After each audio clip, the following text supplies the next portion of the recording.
While the government and opposition argue the numbers, some of the nation's top climate scientists are urging a more down-to-earth approach. They say that soil and vegetation have failed to get the recognition they deserve, even though they're a key part of the climate change solution. More from Environment reporter Sarah Clark. Michael and Louisa Kiley once considered traditional farming, but instead they set their sights on farming soil.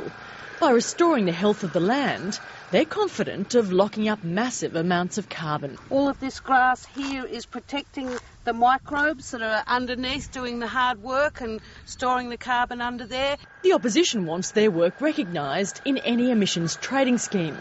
But under the government's current ETS plans, soil and vegetation haven't been included. Our Australian government is thinking of whacking farmers for methane, whacking them for nitrogen, and stealing the CO2 credits out of their pockets.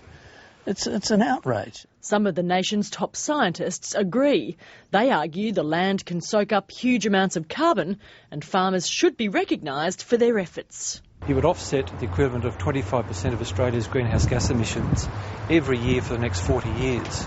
That's a profoundly significant contribution to climate change.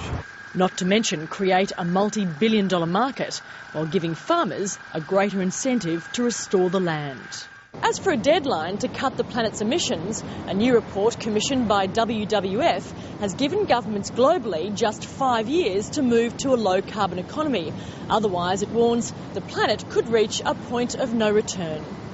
The report says only 3 out of 20 key global industries are moving fast enough. If we end up with runaway climate change, we could be heading towards 5 to 6 degrees temperature rise by the end of the century. And with the deadline of just 5 years, he says time is running out.